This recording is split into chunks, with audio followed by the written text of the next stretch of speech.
साथ ही एक लड़की होती हैं, वो कक्षा 12वीं 96% अंकों के साथ पास करती है। आगे की इच्छा होती है कि मैं और भी पढ़ाई करूँ, पर घर वालों का रोड़ा कि अब बेटा पढ़ाई छोड़ दो, हम आपका विवाह कर रहे हैं। तो लड़की देखती है, समझती है कि घर वाले अब ऐसा नहीं करेंगे, क्योंकि गांव का मामला है, गांव में कहाँ शहर में पढ़ने जाऊंगी, कैसा क्या। तो ये सब सोच समझ के दोस्तों वो अपना फैसला ले लेती हैं कि ठीक है मैं पढ़ाई नहीं करती हूँ, कोई बात नहीं। वो उनके लिए लड़का तलाश करते हैं, लड़का एक मिल जाता है, और लड़का मिलने के बाद शादी की तारीख निकलती है, शादी के लिए उनका सब कुछ कार्यक्रम होता है। इसके बाद दोस्तों शादी हो जाती है लड़की की।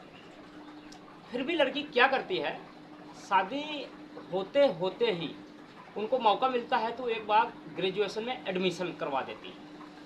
ग्रेजुएशन में जैसे एडमिशन होता है दोस्तों, और एग्ज़ाम का नंबर आता है, और वो हालांकि ससुराल भी पहुंच जाती हैं, फिर शादी हुई सब कुछ हुआ, ससुराल पहुंच गई, एग्ज़ाम का नंबर आता है, तो एग्ज़ाम के लिए फिर पति हस्बैंड से बोलते हैं कि मेरा एग्ज़ाम।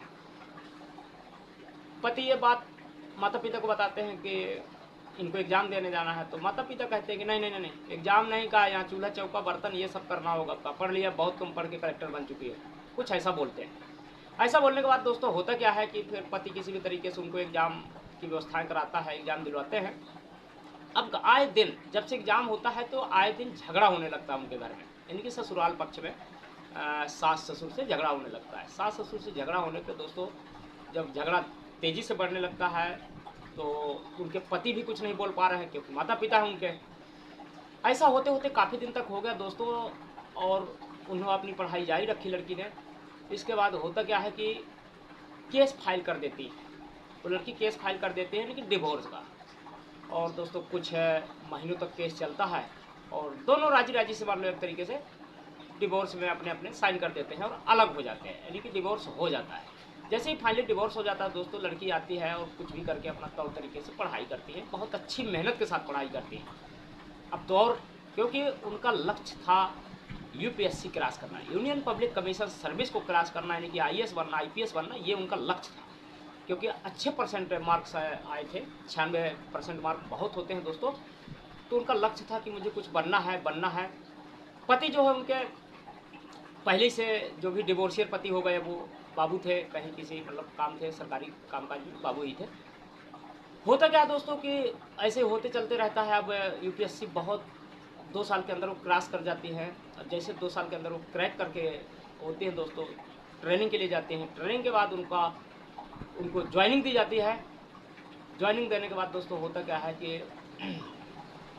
जहाँ पे उनकी पोस्टिंग की जाती है, तो जब वो 2 साल ट्रेनिंग के दौरान थी, आईएएस कैडर, उनको आईएएस कैटेगरी मिलती है, और कैडर मिलता है वही जहाँ पे कि उनका पति पोस्टेड है। पति इस टाइम पे उसी ऑफिस में है जहाँ उस आईएएस में उनको जाना है ज्वाइनिंग के लिए।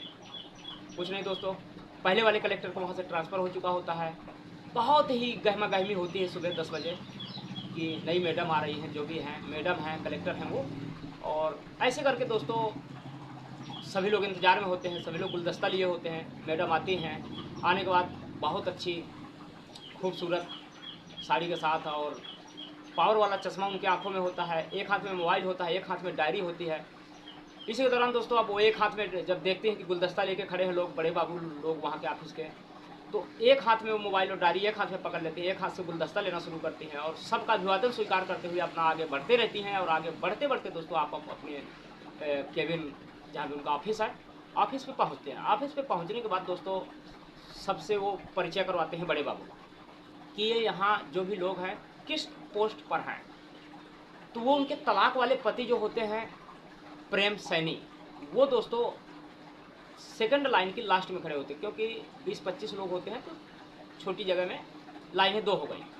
तो लास्ट में तो जब वो उनका नंबर आता है तो मैडम बोलती हैं कि इनका परिचय मत कराओ, ये उनको खुद देने दो। बड़े बाबू रुक जाते हैं और परिचय देते हो। परिचय वो ये देते हैं कि मैं इस पे क्लर्क हूँ, बाबू हूँ, और मेरा नाम प्रेम सैनी है, मैं क्लर्क हूँ इस ऑफिस में, इसी में। तो ऐसा करके दोस्तों मैडम सुन लेती हैं, और सुनने के बाद उसको इतना कहने के बाद वो नीचे सर करता है और निकल जाता है। जैसे निकल जाता है कि यार अभी तो मैडम आई हैं, और ये निकल गया अचानक लाइन तोड़ के, बड़े बाबू को अच्छा नहीं लगता। कोई बात नहीं, मैडम देखती हैं एक बार उनकी तरफ नज़र उठा के, और वो चला जाता है, गुस्से में जाता है। तो बाद में अब क्या होता है कि आज का दिन तो कैसे रहा, कुछ भी हो गए, पर कल जब दिन आता है, कल की ड्यूटी का दिन, तब क्या होता है दोस्तों कि बड़े बाबू से मैडम पूछती है कि प्रेम सिंह नहीं दिखाई दे रहा। बड़े बाबू कहते हैं कि प्रेम सिंह हाँ नहीं आए हैं, आज ड्यूटी पे नहीं आए। चलो कोई बात नहीं, 2 दिन हुआ, 3 दिन हुआ, वो लगभग 4 दिन तक नहीं आते हैं ड्यूटी। चौथे दिन फिर वो कहती हैं मैडम बड़े बाबू को बुला के कि बाबू इन्होंने छुट्टी ले रखी है, कैसा क्या, क्यों नहीं आए हैं, प्रेम सैनी है जो, क्यों नहीं आए हैं। बोलते हैं कोई छुट्टी नहीं ली है, आए नहीं, पता नहीं, कह रहे तबीयत खराब है, फ़ोन में हमने बात किया है। अच्छा कोई बात नहीं। 5वें दिन प्रेम बाबू आते हैं, आने के बाद मैडम उनको बुलवाती हैं कि आप ऑफिस आइए, हमारे केबिन पे आइए। जैसे वो जाते हैं तो वो पूछती हैं कि प्रेम बाबू ये आपका घर नहीं है, आपको छुट्टी लेना ही था तो छुट्टी ले लेते आप, लिखित में एप्लीकेशन दे के। प्रेम बाबू थोड़ा सर झुकाए खड़ा रहता है और बोलते हैं, प्रेम बाबू ये बोलता है कि हम शासन के नौकर हैं, हम किसी व्यक्ति विशेष के नौकर नहीं हैं, न किसी पोस्ट के नौकर हैं, मतलब कि किसी के नीचे हम दब के हाथ के काम कर रहे हैं, ऐसा नहीं है दोस्तों।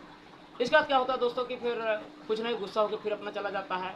ऐसे होते करते वहीं पे एक ऑफिस में होते हैं, बड़ी पोस्ट पे होते हैं, ऑफिसर्स होते हैं, वर्मा सर। वर्मा सर का काम क्या है कि जो भी टेंडर उस ज़िले के दिए जाते थे और जिनको भी प्रोवाइड कराए जाते थे, वो दोस्तों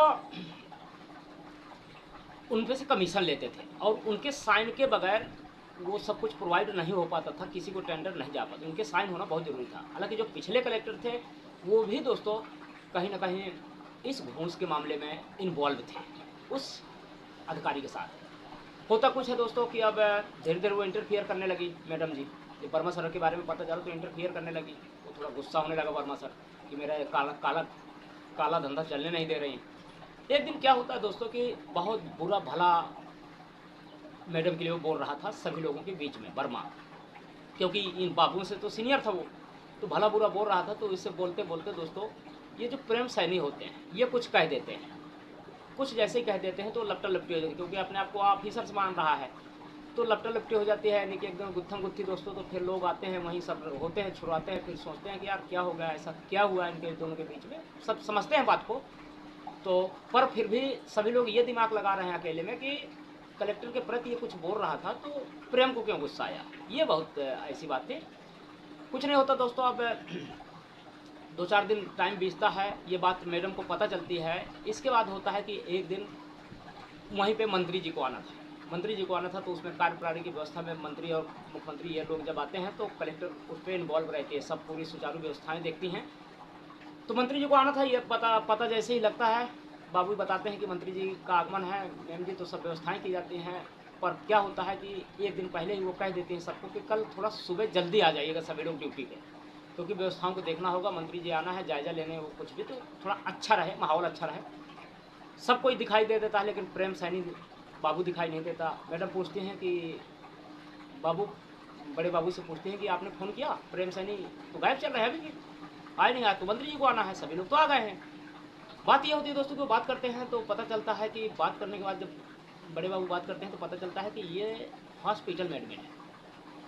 क्यों हॉस्पिटल में क्यों एडमिट है, उसका कारण, उसको रात में कुछ गुंडों ने मार पीट दिया है, काफ़ी चोटें आई, पूरे शरीर में उनको पट्टी बांधी जा रही है, ऐसा मालूम चला है। वो मैम से बताते हैं, जैसे वो मैम से ये चीज़ बताते हैं दोस्तों तो मैम क्या कहती हैं कि थोड़ी अपने आप में अलग टाइप का महसूस करती हैं, क्योंकि उनके पूर्व हस्बैंड है ना वो, इसलिए। तो दोस्तों कहते हैं कि ठीक है बाबू, तुम ये व्यवस्था का जायजा लेते रहना, देख लेना, मंत्री जी आएंगे, मैं थोड़ा हॉस्पिटल तक जाऊँगा। वो बोलते हैं कि हम किसी और को हॉस्पिटल भिजवा देते हैं मैम, आपके बगैर मंत्री जाएंगे, गुस्सा होंगे, बहुत कुछ भला बुरा बोल सकते हैं, मंत्री मिनिस्टर लोग हैं ये। कहते हो ठीक है, उनको अपना काम करने दीजिए, मेरा जो फर्ज है मैं करती हूँ। वो जाती हैं, बाहर निकलती हैं, गाड़ी में बैठती हैं, चली जाती है। जैसे जाती हैं तो देखते हैं कि पूरे पट्टी बंधी हुई है शरीर में प्रेम सिंह के, देखती हैं वो अभी भी होश में नहीं था।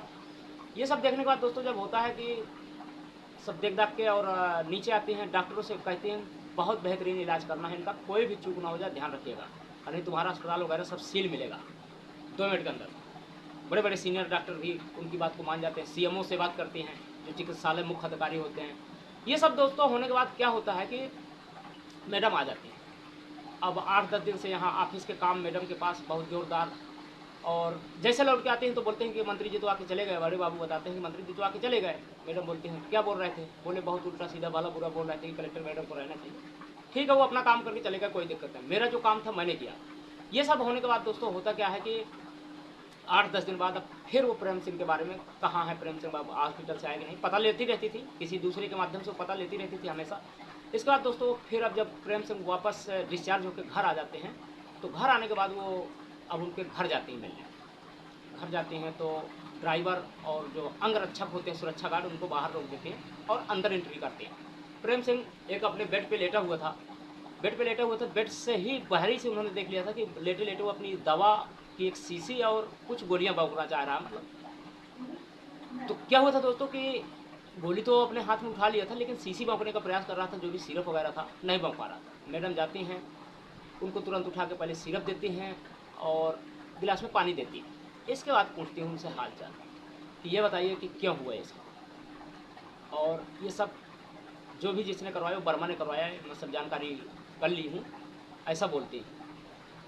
इसके बाद दोस्तों क्या होता है कि गोली दवाई खा के जीतते हैं। फिर वो वर्मा जो भी है प्रेम सैनी जी बोलते हैं कि आपको यहाँ नहीं आना चाहिए, लोग हमारे बारे में बहुत कुछ भला बुरा बोलेंगे। अब बोली लोगों का भला बुरा उतना महत्वपूर्ण नहीं जितने आप हो गया। वो संशय में ऐसे करते करते दोनों एक दूसरे को देखने लगते हैं। फिर वो कहते हैं, मैडम पूछती हैं कि आपके बाल बच्चे कहाँ गए?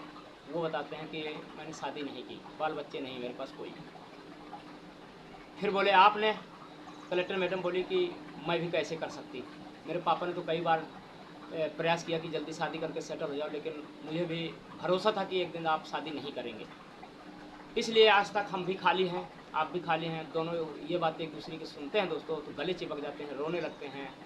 और फिर बताते हो कि मैंने वर्मा को सस्पेंड कर दिया है। बोले कि आपने ये क्यों किया ऐसा, लोग और हमको थोड़ा कुछ बोलेंगे, कुछ को कुछ समझेंगे। दोस्तों कुछ नहीं होता, धीरे धीरे अब वो अपनी बातों का इजहार करने लगते हैं कि ठीक है आपने नहीं किया, हमने मेरे, हम उन्हें कहते हैं कि हमें भी भरोसा था कि एक दिन तुम वापस आओगी। और वर्मा बोलता है कि हमें भी भरोसा था कि आप भी वापस आएंगे। तो ऐसे करके दोनों के बीच में बात होती है, सुलहनामा होता है बढ़िया। फिर दोनों एक दूसरे के बार आंसू पोंछते हैं दोस्तों। आंसू पोंछने के बाद फिर होता क्या है कि दोनों एक साथ हो जाते हैं। कहते हैं कि कल से मैं भी आके इसी फ्लैट में रहूँगी, और जब तक आप ठीक नहीं हो जाते, और जैसे ठीक हो जाएंगे फिर हम अपन कलेक्ट्रेट हाउस मिलता है जो, वहाँ पे चलेंगे। ऐसा कह के मैडम चली जाती हैं। हर टाइम में फ़ोन में बात होने लगती है और सब कुछ हाल चाल जानने लगते हैं दोस्तों। तो मेरा मकसद दोस्तों इस कहानी के सुनाने से किसी के दिल को ठेस पहुंचाना नहीं है। मेरा मकसद है कि रिश्तों को कैसे ज़िंदा रखा जा सकता है। आपने समझा कि वो एक आईएएस हो गई थी, लेकिन फिर भी वो बाबू रैंक के जो भी व्यक्ति थे, उनके पूर्व हस्बैंड, दोनों के लिए कहीं ना कहीं दिल में जगह थी। और दोनों देखो, और जब दिल में जगह होती है तो भगवान मिलाने का काम करता है। वो दोनों मिले दोस्तों, हंसी खुशी उनकी ज़िंदगी चलने लगी, बहुत बेहतर ज़िंदगी चल रही है। आज भी वैसे ही उनका फर्स्ट क्लास सब कुछ। तो दोस्तों रिश्तों को बताया जा सकता है, थोड़ी सी ना समझदारी में रिश्तों को कुर्बान नहीं किया जा सकता। भले उनके माता पिता खराब थे बाबूजी के, लेकिन मैडम खराब नहीं थी और पति खराब नहीं था, पर माता पिता के आगे बाबू की चलती नहीं थी, यानी कि प्रेम सैनी की चलती नहीं थी। ये मतलब हुआ। पर लास्ट में भगवान ने चांसेस दिया, दोनों एक ही हो गए और वही लाइफ जो पहले जी चुके थे वही लाइफ एक साथ और अच्छे पोस्टों के साथ अब जीने लगे दोस्तों। तो कभी कभी रिश्ते फ़ायदे भी हो जाते हैं, रिश्ते को बिगड़ना फ़ायदा भी हो जाता है। रिश्ते बिगड़ गए लेकिन वो आईएएस बन गई। देखिए थोड़े दिन के लिए बिगड़ गए, फिर भगवान ने इकट्ठा किया, पर वो आईएएस बन गई, वो बाबू रहे। अब उनकी ज़िंदगी में बताइए 4 चांद लग गए, बहुत अच्छे से रह रहा है दोस्तों। तो ये दोस्तों ये वीडियो हम किसी के सुनाने और भटकाने का काम नहीं हम कर रहे हैं, और न ही किसी के दिल में ठेस पहुँचाने के लिए बनाए हैं दोस्तों। आप सबको कि आप अपने रिश्तों को बचा सकते हैं।